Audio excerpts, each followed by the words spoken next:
Hello बच्चों, good morning. My name is Sonu Kumar Maurya.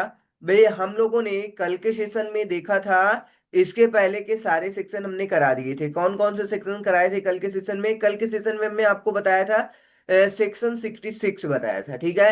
Section 66 में आपको सारा सब कुछ उसके सब सेक्शन बता दिए थे। ठीक है, देखो बेटा, ये सारे इसमें 10 सब सेक्शन थे। ठीक है, 10 सब सेक्शन हमने बताए थे, पूरा सारा सब कुछ अच्छे से एक्सप्लेन किया था। ठीक है, तो आई होप आपने इसे प्रॉपर तरीके से पढ़ा होगा और समझा होगा। ठीक है, रिडक्शन ऑफ शेयर कैपिटल ये समझ में कम आता है लोगों को। ठीक है ना।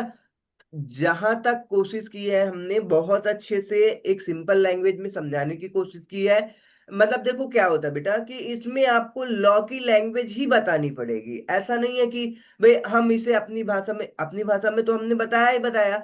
साथ में जब तक आपको लॉ के लैंग्वेज नहीं समझाएंगे नहीं समझ आएगा। तो हमने लॉ की लैंग्वेज के अकॉर्डिंग सारा सब कुछ हमने बता दिया है। तो आपको क्या करना है, अच्छे से इसे कंप्लीट करना है। सेक्शन 66। ओके, चलो। अब हम लोग पढ़ेंगे सेक्शन 67, जो कि क्या दे रखा है। कह रहा है restriction on purchase by company are giving of loans by it for purchase of its share. Section 67। Okay, चलो बेटा रीड करो। Conservation of capital is one of the main principles of company law because their share capital of a company is the only security on which the creditors rely. Therefore, a company cannot buy its own shares because reduction of capital results in diminishing of the fund out of which creditors are to be paid, hence adversely affect the creditors. However, this restriction is not absolute. हाँ देखो बेटा, ये क्या कह रहा है, आपका जो सेक्शन है 67, ये कहता है कि कोई कंपनी अपना शेयर खुद से नहीं खरीद सकती।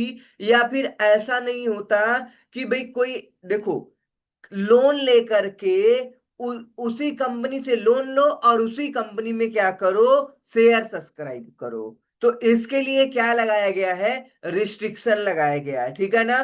Conservation of capital is one of the main principle of a company law. बिल्कुल सिंपल सी बात है कि आपका जो कैपिटल है वो देखो भाई। अब क्या है, जैसे कि साइड में देखो एग्जांपल हमने ले रखा है। सपोज यहाँ पे क्या दे रखा है आपका, एक ये कंपनी है।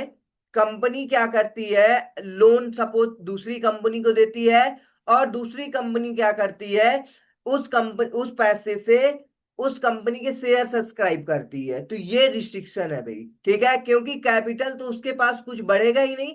जो लोन दिया था वही पैसा आ गया फिर से। तो मेन क्या है भाई यहाँ पे, main principle of company law capital है। ठीक है। हाँ, तो ये देखो बेटा, जैसे हमने एग्जांपल बता दिया तो आई होप समझ में आया होगा कि इसमें क्या है, capital is one of the main principle of company law. जब हम किसी को लोन देंगे और उसी पैसे से हमारे कंपनी में क्या किया जाएगा, भाई शेयर को सब्सक्राइब किया जाएगा, तो हमारे यहाँ लोन वो शेयर कैपिटल में तो बिल्कुल किसी भी प्रकार का चेंज ही नहीं आया। तो फिर इसका क्या ही मतलब रह जाएगा। तो because the share capital of a company is the only security on which the creditors rely. Therefore, a company cannot buy its own share. देखो बेटा, कोई भी कंपनी है अपने शेयर नहीं बाई कर सकती है। बिकॉज रिडक्शन ऑफ कैपिटल क्या होगा बेटा, क्योंकि यहाँ पे रिडक्शन हो जाएगा कैपिटल का। ठीक है, result in diminishing of the fund out of which creditors are to be paid. Okay, hence adversely affect the creditors.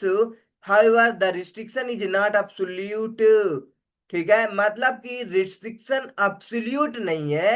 But कोई भी कंपनी अपने कंपनी के शेयर नहीं बाई कर सकती, इसके लिए रिस्ट्रिक्शन है।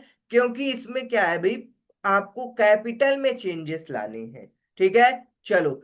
लेकिन ये आप जैसे कि क्रेडिटर्स वगैरह हैं, क्रेडिटर्स वगैरह क्या कर सकते हैं भाई, आपके कंपनी के क्या कर सकते हैं, शेयर ले सकते हैं बदले में। जैसे कि आपको कोई चीज है, सप्लाई किए, ठीक है, गुड्स वगैरह सप्लाई कर दिए। अब ठीक है, उनको क्या देना पड़ेगा, कैपिटल वो सॉरी पैसा देना पड़ेगा, सिंपल सी बात है। अब आपने पैसा नहीं दिया और आपने क्या दे दिया, अपने कंपनी के शेयर दे दिए, तो ये सारा सब कुछ क्या है भाई, अलाउ है, ठीक है ना। चलो, reduction according to the applicable provision subsection 1। चलो अब हम लोग देखेंगे सबसेक्शन 1 में क्या कह रहा है। Company limited by share company by guarantee that having share capital shall not buy its own share unless the consequent reduction of share capital is effected under the provisions of this act। मतलब कह रहा है company limited by share हो या company limited by guarantee हो या फिर share capital हो ना हो, ठीक है, तो ये shall not by its own share. भाई ये तीनों नेचर की जो कंपनियां हैं ये अपने शेयर नहीं बाई कर सकती। चलो सबसेक्शन 2 में देखो क्या कह रहा है। Restriction on giving loan guarantee on provisions of security GT subsection 2। Public company shall not give any financial assistance whether directly or indirectly and whether by means of a loan guarantee the provisions of securities are otherwise। देखो बेटा क्या होता है कि public company अब loan provide करती है, ठीक है ना। आप सिंपल समझो, क्या होता है कि लोन जब प्रोवाइड किया जाएगा तो उसमें गारंटी लिया जाता है। क्या लिया जाता है, गारंटी लिया जाता है। तो whether directly or indirectly and whether by means of a loan guarantee the provisions are securities are otherwise, ठीक है। चलो, for the purpose of or in connection with a purpose purchase or subscription made or to be made by any person of or by for any shares in the company or in its holding company. अब देखो बेटा क्या होता है कि आपकी कोई क्या है, होल्डिंग कंपनी है, एक सब्सिडरी कंपनी है, ठीक है ना। होल्डिंग कंपनी सब्सिडरी कंपनी दोनों कंपनी के बारे में आपको पता है भाई। ये होल्डिंग कंपनी है और ये आपकी सब्सिडरी कंपनी है, ठीक है। होल्डिंग कंपनी और सब्सिडरी कंपनी का मतलब क्या होता है। होल्डिंग कंपनी सब्सिडरी कंपनी में इन्वेस्टमेंट कर देती है कितना बेटा, 50% से ज्यादा, 50% आर मोर, मोर देन 50% बोल सकते हो। मोर देन 50% अगर इन्वेस्टमेंट किसी कंपनी में कर दिया जाता है तो वो कंपनी हमारी क्या बन जाती है, सब्सिडरी कंपनी बन जाती है। तो अब देखो बेटा, ये हमारी सब्सिडरी कंपनी है, ठीक है। अब यहां पे क्या होता है भाई, प्रॉपर तरीके से इस सब्सिडरी कंपनी में हमारा क्या रहेगा, इन्फ्लुएंस रहेगा, ठीक है। तो होल्डिंग कंपनीज अपने सब्सिडरी कंपनी में इन्वेस्टमेंट कर दिया मोर देन 50%। अब ये सपोज होल्डिंग कंपनी बाद में क्या करती है, शेयर इशू करती है। शेयर इशू करेगी तो ये सब्सिडरी कंपनी इसमें भाई इसके शेयर नहीं ले सकती, ठीक है ना। तो वही लिखा है, कह रहा है कि for the purpose of or in connection with a purchase or subscription made or to be made by any person of or for any share in the company or in its holding company, ठीक है बेटा। मतलब कि भाई ये subsidiary company अपनी holding company के shares को सब्सक्राइब नहीं करेगी, ठीक है। चलो, वेदर डायरेक्टली और indirectly and whether by means of loans give guarantee the provisions of securities or otherwise. अब लोन के केस में भी सेम होगा भाई, सिंपल सी बात है। हमने किसी को लोन दिया है, अब वो कंपनी क्या करती है, हमारे कंपनी के शेयर बाई करती है, तो ये इस केस में भी रिस्ट्रिक्शन रहेगा, ठीक है। चलो, दो केस समझ में आया होगा भाई, एक लोन वाला समझ में आया होगा, एक होल्डिंग कंपनी के शेयर सब्सिडरी कंपनी क्या नहीं कर सकती, सब्सक्राइब नहीं कर सकती है, ठीक है। चलो, दो पॉइंट आई होप समझ में आया होगा। एक तो लोन वाला पॉइंट हमने बताया फर्स्ट में, ठीक है। और दूसरा हमने बताया आपको कि आपकी जो होल्डिंग कंपनी है उसके शेयर्स आपकी जो सब्सिडरी कंपनी है वो सब्सक्राइब नहीं कर सकती है। चलो, एक्सेप्शन दे रखा है सबसेक्शन 3 में। अब ये रिस्ट्रिक्शन मतलब जो अभी रिस्ट्रिक्शन लग रहा था कि हम अगर अपने कंपनी से इशू कर रहे थे तो हम सिर्फ नहीं से क्या कर सकते, परचेज कर सकते, ठीक है, या फिर लोन्स वगैरह दे करके ऐसा कुछ भी जो था हमने अभी बताया वो सारा सब कुछ अब कर सकते हो, तो उस केस के लिए रिस्ट्रिक्शन है, ठीक, वो सॉरी, एक्सेप्शन है, ठीक है ना। चलो, सबसेक्शन 3 में क्या कह रहा है, कंपनी में provide the financial assistance in following case, lending of money by a banking company. अब देखो बेटा क्या है, आपकी कंपनी का काम क्या है, बैंक है सपोज, ठीक है। अब ये बैंक का काम है लोन देना और एडवांस भाई रिसीव करना, ठीक है ना। भाई कोई भी पर्सन डिपॉजिट करते आता है तो डिपॉजिट को क्या करेगा, रिसीव करेगा, ठीक है, सिंपल सी बात है। चलो, तो लोन ये प्रोवाइड करता ही ये बैंक, आप जानते हो, ठीक है, और डिपॉजिट को रिसीव करता है, इसका यही काम है।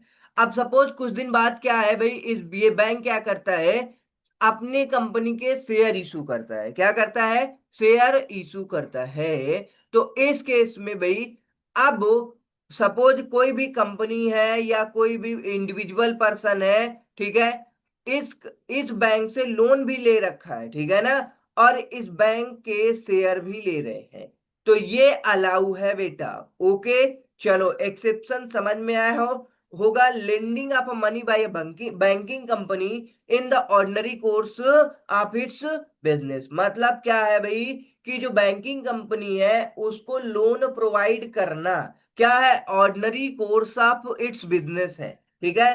उसके भाई ये डेली बिजनेस का काम है यार, ठीक है, समझ में आया। चलो, अब ध्यान से सुनो, नोट दे रखा है, the word lending in the ordinary course of business are not defined.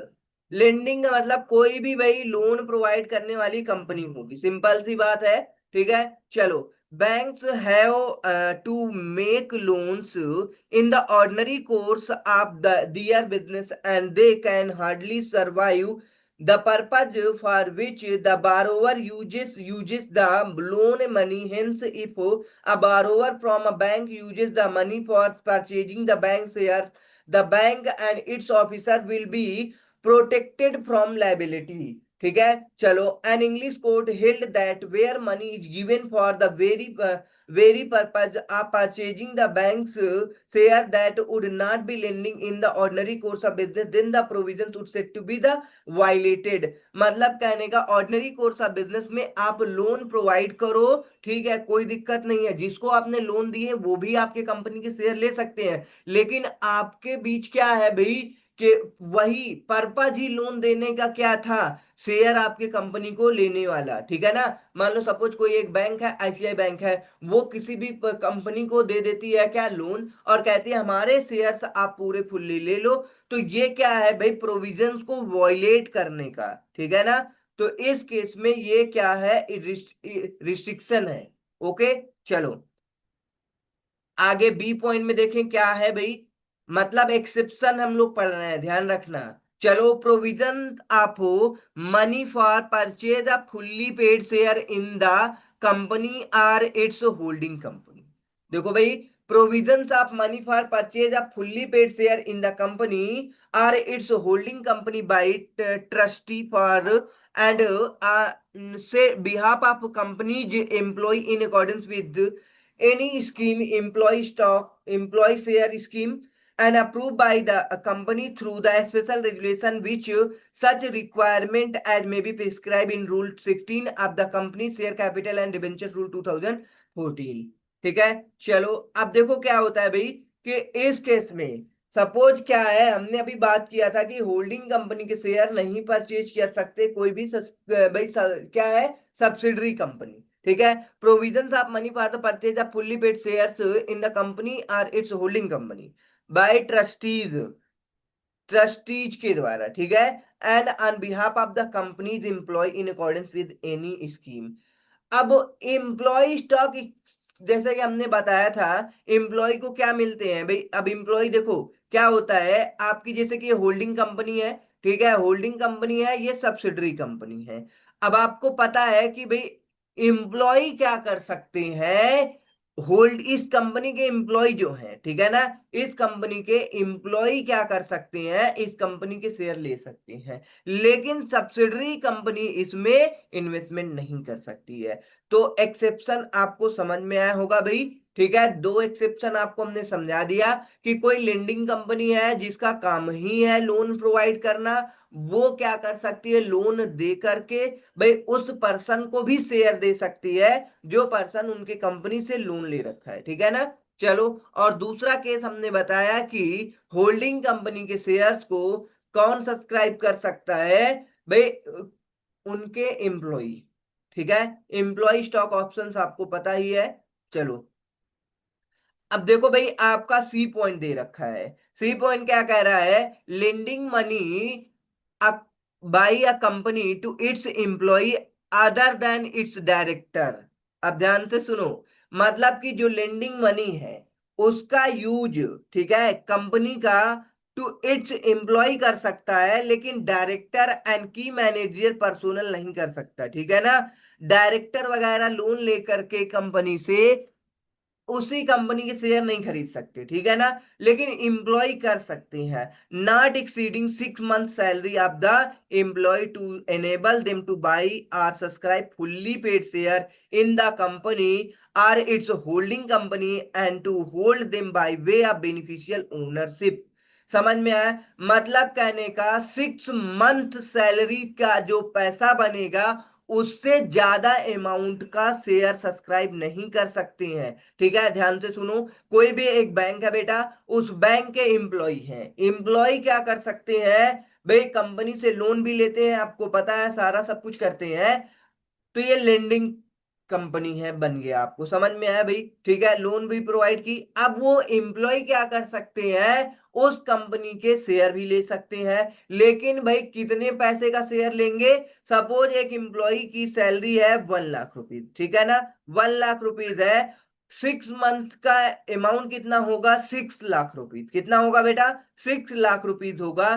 तो 6 लाख रुपीज से ज्यादा का शेयर नहीं ले सकता वो एम्प्लॉय, ठीक है। लेकिन डायरेक्टर एंड केएमपी ये तो ले ही नहीं सकते शेयर, ठीक है ना, अपने कंपनी के शेयर ये लोग नहीं सब्सक्राइब कर सकते, ठीक है। चलो, समझ में आया, lending money by a company to its employ not exceeding 6 months salary of an employee to enable them to buy subscribe fully paid share in the company or its holding company। चाहे वो अपनी company के ले रहे हो, चाहे वो holding company के शेयर ले रहे हो, कोई दिक्कत नहीं है। ये सब्सिडरी और होल्डिंग वाले के केस में हम लोग बात कर रहे हैं बेटा, ठीक है। होल्डिंग कंपनी के भी सब, अगर सपोज ये होल्डिंग कंपनी, ये सब्सिडरी कंपनी है, सब्सिडरी कंपनी इसके शेयर नहीं ले सकते, क्योंकि ये क्या है भाई, रिस्ट्रिक्शन है। लेकिन इस सब्सिडरी कंपनी के एम्प्लॉय क्या कर सकते हैं, लेकिन इसमें एक चीज और है कि इसके डायरेक्टर और केएमपी भी नहीं इन्वेस्ट कर सकते होल्डिंग कंपनी में, ठीक है, मना किया गया है, अभी देखा आपने, ठीक है। ये एम्प्लॉय क्या कर सकते हैं, इसमें इन्वेस्ट कर सकते हैं, लेकिन कितना बताओ बेटा, 6 मंथ की जो सैलरी होगी उससे ज्यादा अमाउंट का शेयर नहीं ले सकते हैं, ठीक है। चलो, ओके बेटा, तो आई होप आपको एक्सेप्शन समझ में आया होगा, ठीक है। ये आपके एक्सेप्शन थे, ठीक है, एक्सेप्शन सबसेक्शन 3 में। चलो, 3 एक्सेप्शन हो गए हैं, 3 एक्सेप्शन में आपको हमने बता दिया है सारा सब कुछ। आगे देखो, आपका सबसेक्शन 4 दे रखा है, सबसेक्शन 4 में क्या है, redemption of preference shares permitted. अब क्या है, redemption of preference share permitted है। कहने का सिंपल मतलब है, अभी ऊपर बताया गया है कि कोई कंपनी अपने शेयर नहीं खरीद सकती, ठीक है ना, लेकिन रिडम्पशन तो कर ही सकता है भाई। अभी देखो बेटा, यहाँ पे ऊपर क्या बताया गया, सेक्शन 67 में, 67 में ये बताया गया है कि कोई भी कंपनी अपने शेयर नहीं ले सकती, ठीक है ना, own share can not be subscribe, okay. लेकिन अगर बात आती है रिडम्पशन के केस में, तो भाई कर सकते हैं, सिंपल सी बात है, हमने अपने शेयर इशू किए थे, लोगों के पास हैं, ठीक है, अब हमको क्या करना है, अपने शेयर इनसे वापस ले लेना है भाई, उनका पैसा वापस करके अपने शेयर हम कंपनी खुद ही खरीद लेगी, ठीक है। तो इस केस में परमिटेड है, ठीक है। Nothing in section 67 shall affect the right of a company to redeem any preference shares issued under this act or under any previous company law। ठीक है, चलो रिडम्पशन अलाउ है, जिसे हम अगर इक्विटी शेयर है तो बाई बैक बोलते हैं। पनिशमेंट फॉर कंट्रावेंशन सबसेक्शन 5 हो। ठीक है, चलो जो अभी हमने बताया बेटा, अगर ऊपर के बताए गए प्रोविजंस में किसी भी प्रकार का क्या होता है, कंट्रावेंशन होता है, तो उस केस में पेनल्टी लगेगी। ठीक है, पनिशमेंट होगा। If a company contravenes the provisions of this section the punishment shall be. अब कंपनी को every officer of the company who is in default, company को क्या होगा, fine which shall not be less than 1 lakh rupees but may extend to the 25 lakh rupees. मतलब company को बेटा minimum 1 lakh रुपए, ठीक है, और मैक्सिमम की बात करें तो 25 लाख रुपीज की क्या लगेगी, फाइन लगेगा। ठीक है, चलो अब कोई ऑफिसर डिफॉल्ट किया है तो वो जेल भी जाएगा, कंपनी तो जेल जा नहीं सकती भाई। Imprisonment for a term which में एक्सटेंड द 3 इयर्स, कितने, 3 साल के लिए उसको जेल हो सकती है। एंड लगा है मतलब साथ में उसको फाइन भी लगेगी। Which shall not less than 1 lakh rupees but may extend to the 25 lakh rupees. मतलब सेम है, कंपनी के केस में जितना फाइन लगेगा उतना एक ऑफिसर है उसको भी लगेगा, लेकिन ऑफिसर के केस में उसे जेल भी हो सकती है। कितना बेटा, मैक्सिमम 3 ईयर का। चलो आई होप सेक्शन समझ में आया होगा भैया आपको। ठीक है, सेक्शन 67 कंप्लीट हो चुका है। ये नॉट मोर इम्पोर्टेंट, ज्यादा इंपॉर्टेंट नहीं है बेटा, बस आपको पता होना चाहिए। ठीक है, कि ये एक्सेप्शंस है, आपको हमने बता दिया, और हमने ये बताया सेक्शन 67। ठीक है, सिंपल आप याद रखना कि restriction and purchase by company on giving a loan by it's for purchase of its share. ठीक है, चलो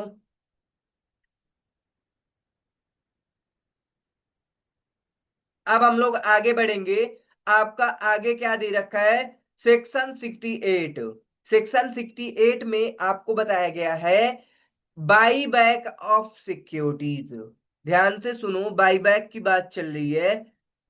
बाईबैक का मतलब क्या होता है, आपको सबसे पहले ये समझना होगा बाईबैक का मतलब क्या होता है। अभी हमने जैसे ऊपर रिडम्पशन पढ़ा ना, मतलब सेक्शन 67 में आपको रिडम्पशन क्या है, परमिटेड है। मतलब कोई कंपनी अपने शेयर बाई कर सकती है, लेकिन in case of redemption, otherwise क्या है, रिस्ट्रिक्शन है। तो वही केस यहाँ नीचे भी आ गया, बाईबैक। बाईबैक का मतलब कोई कंपनी अपने शेयर इशू कर रखे हैं, लेकिन वो इक्विटी शेयर होना चाहिए। क्या होना चाहिए, इक्विटी शेयर होना चाहिए। अब वो बाद में कंपनी को कैपिटल की नीड नहीं है ज्यादा, ठीक है, कैपिटल की नीड नहीं है, तो वो क्या करेगी भाई, अपने शेयर क्या कर लेगी, बाई बैक कर लेगी, लोगों से पब्लिक से बोलेगी कि हमारे शेयर वापस कर दो भाई। ठीक है, अपने शेयर कंपनी क्या ले लेगी, खुद खरीद लेगी, और जो इनके द्वारा कैपिटल रिसीव किया गया है उसे पे कर देगी कंपनी, पेड टू कैपिटल,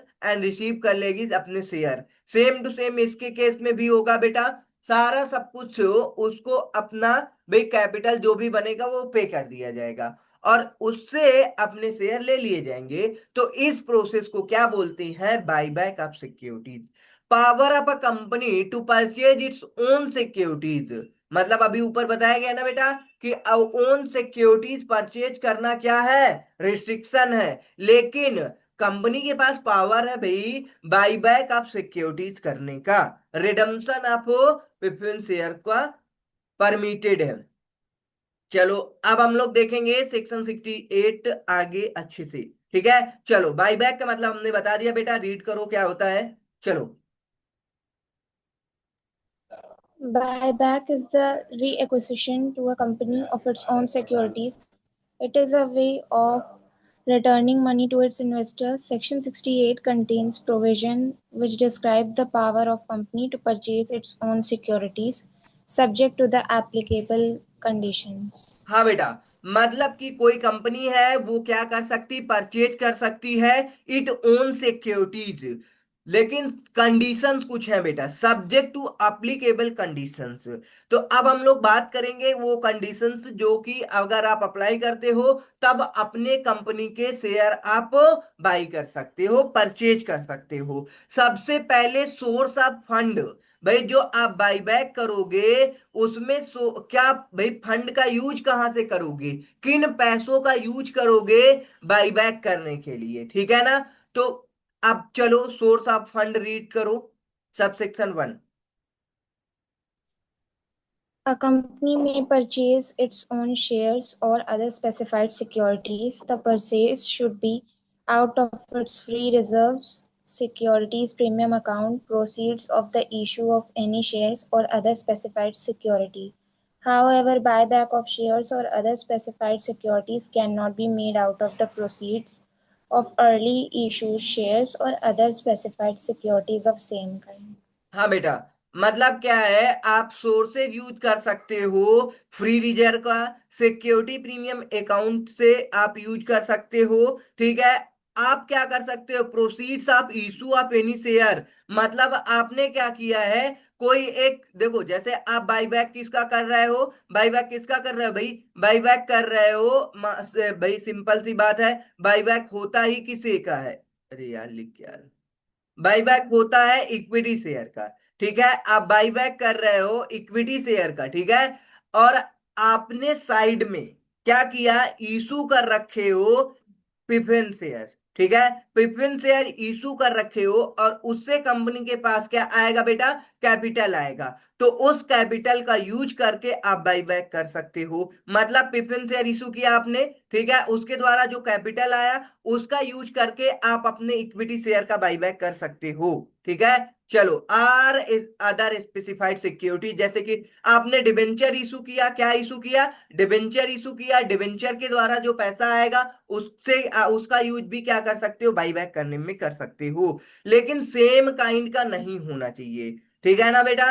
मतलब कि आप बाई बैक कर रहे हैं इक्विटी शेयर का और साइड में आपने इशू भी कर रखे हो इक्विटी शेयर, ठीक है, इशू ऑफ इक्विटी शेयर, तो ऐसा अलाउ नहीं होगा, ठीक है, सेम काइंड नहीं होना चाहिए। However buyback of share or other specified securities can not made out of the proceeds of earlier issued, जो अभी आपने अर्लियर मतलब अभी अभी जस्ट आपने क्या किया, इशू किया है जो शेयर उसका बाईबैक कर रहे हो, तो ये उसके द्वारा जो पैसा यूज करोगे वो अलाउ नहीं है, ठीक है। चलो आगे देखो बेटा, चलो कंडीशन आगे दे रखे हैं बाईबैक के, रीड करो सब सेक्शन 2 में।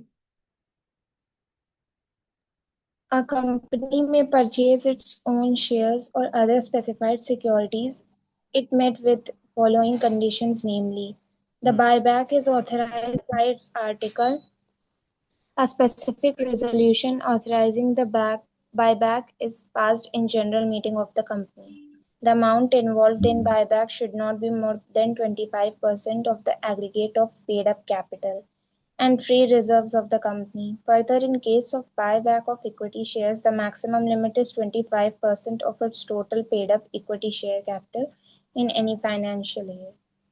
हाँ बेटा, तो देखो बेटा ये आपके कंडीशंस हैं और कंडीशंस आपके दे रखे हैं। चलो आगे ये 3 कंडीशन समझाते हैं। मतलब क्या है, अगर आप बाईबैक करना चाहते हो तो आपके बाईबैक से रिलेटेड आर्टिकल ऑफ एसोसिएशन, ये जो क्या है, पब्लिक डॉक्यूमेंट्स है बेटा, क्या है, पब्लिक डॉक्यूमेंट्स है, इसमें अथोराइज होना चाहिए, ठीक है, पब्लिक डॉक्यूमेंट्स है। अब इसमें अथोराइज होगा तभी आप बाईबैक कर सकते हो। उसके बाद बी पॉइंट में देखो दे रखा है कि आपको बाईबैक करना है तो जनरल मीटिंग में आपको एसआर पास करना पड़ेगा, ठीक है। एसआर, एसआर क्या होता है आपको हमने बताया है कि आप buyback is not exceeding 10% of the total paid up equity capital and free reserve of the company and such buyback has been authorised by the board resolution passed at its meeting. देखो बेटा SR के लिए आपको 75% are more क्या होना चाहिए भाई, favour में होना चाहिए, बार बार बताते हैं, ऑर्डिनरी में 50% से ज्यादा होना चाहिए, मोर देन 50% जनरल मीटिंग होगी, इन फेवर होना चाहिए, और स्पेशल रेजुलेशन में 55% से ज्यादा आपके फेवर में होना चाहिए, ठीक है। चलो अब सी पॉइंट में देखो, the amount involve in by back should not be more than, मतलब मोर 55%, 25% आप एग्रीगेट, मतलब कहने का क्या है, जो आप अमाउंट इन्वॉल्व करोगे बाई बैक में, ठीक है ना, वो should not be more 25% of aggregate paid up capital and free reserve. देखो बेटा, आपके कंपनी का क्या होता है, एक पेड अप कैपिटल होता है ना, उस पेड अप कैपिटल और free reserve, paid up capital and free reserve दोनों को ऐड करने के बाद 25% एक्सीड नहीं होना चाहिए, ठीक है ना। तो द अमाउंट जो इन्वॉल्व है buyback should not be more 25% of the paid up capital and free reserve of the company. Further in case of buyback of equity shares, the maximum limit कितनी है, आपको समझ में आ गया होगा, 25% of the total paid up equity capital in any financial year, ठीक है। मतलब कि आप मैक्सिमम बाईबैक कर सकते हैं total paid up equity capital का 25%, ठीक है। चलो आगे रीड करो बेटा, DEF, ये सारे कंडीशन हैं। After the buyback, the ratio between the debts secured and unsecured owed by the company should not be more than twice the paid-up capital and free resources of the company. Central government may prescribe a higher ratio for a class or a classes of company shares or other specified securities for buyback shall be fully paid up. The buyback should be in accordance with the Rule 17 of the Companies Act, Share Capital and Debentures Rule 2014, but in case of listed shares or other specified securities should be in accordance with regulation made by the Security and Exchange of Board of India in this behalf. हाँ बेटा चलो, तो ये आपके F point तक क्या दे रखे, condition, यदि आपको बाई बैक करना है तो ये कंडीशन आपको सारे के सारे, ठीक है, 6 कंडीशन आपको पूरे कंप्लीट करने होंगे, ठीक है, तभी आप बाई बैक कर सकते हो, अदरवाइज नहीं कर सकते हो। तो अब हम मिलेंगे कल के सेशन में भाई। हमने आज के सेशन में क्या समझा कि आपको भाई क्या है, सेक्शन 67 पढ़ा दिए हैं, restriction to purchase of its own share, and उसके बाद 68 हमने स्टार्ट किया है, जिसमें आपको बाईबैक के बारे में हमने बताया क्या होता है, सोर्सेज क्या यूज करोगे और कंडीशन क्या है, ठीक है। मिलते हैं।